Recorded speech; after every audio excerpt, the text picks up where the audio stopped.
ওম নমঃ শিবায়, ওম নমঃ শিবায়, ওম নমঃ শিবায়।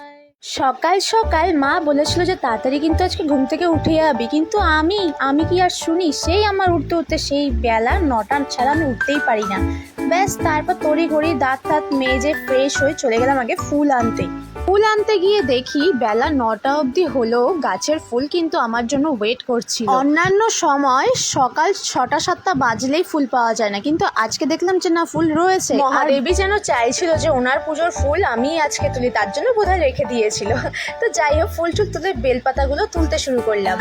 এরপর পুজোর সব গুছগাছ করে শ্যাম্পু নিয়ে আর চুলে একটা বান করে চলে গেলাম স্নান করতে। যেহেতু সকাল থেকে তো আমি উপোস, আর মা বলেছিল যে আগের দিন যেহেতু আমিষ খাওয়া হয়েছে, তো যেভাবেই হোক আজকে সকাল সকাল কিন্তু স্নান করবি শ্যাম্পু দিয়ে। তাই শ্যাম্পু করে আমি একদম ফ্রেশ হয়ে চলে গেলাম দুধ আনতে।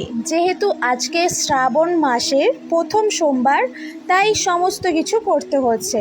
ন্যাচারালি মাই করে, কিন্তু মা যেহেতু একটু কাজে বেরিয়েছে, তাই ভাবলাম এই জায়গায় আজকে আমিই করে ফেলাই।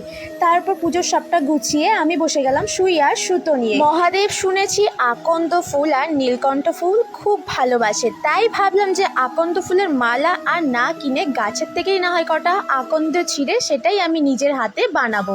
আর তার সাথে একটা কলকে ফুল আর বেলপাতা, যেহেতু মহাদেবের তাই দিয়ে আমি আমার ঘরের ছোট্ট শিব ঠাকুরের জন্য বসে গেলাম ছোট ছোট কটা মালা গাঁথতে।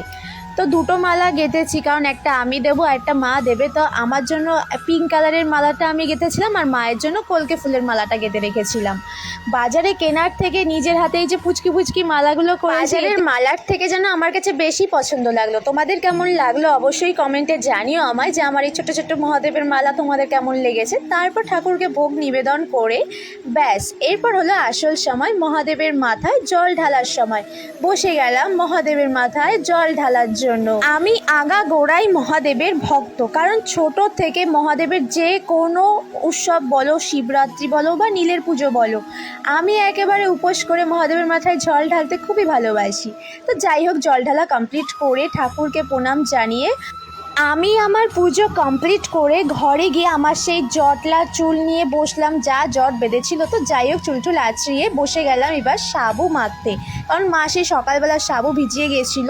আর এদিকে চন্দ্রমিত্র মা নামিয়ে দিয়েছিল, তো ভাবলাম চন্দ্রমিত্রটা খেয়ে আগে উপোসটা ভাঙি, তারপর সাবু, কলা, চিনি আর এদিকের কিছু ফল প্রসাদ সমস্ত কিছু দিলাম আর আমিও নিলাম, কারণ আমার সাথে সাথে তো মাও আজকে উপোস করেছিল। তো যাই হোক, আজকে শ্রাবণ মাসের প্রথম সোমবারের উপোস তো আমি সারাদিন ভাবে এত সুন্দর করে কাটালাম। তো তোমরা কারা কারা আজকে শ্রাবণ মাসের প্রথম সোমবারের উপোস করলে অবশ্যই কিন্তু কমেন্টে জানিও। ততক্ষণে বাই।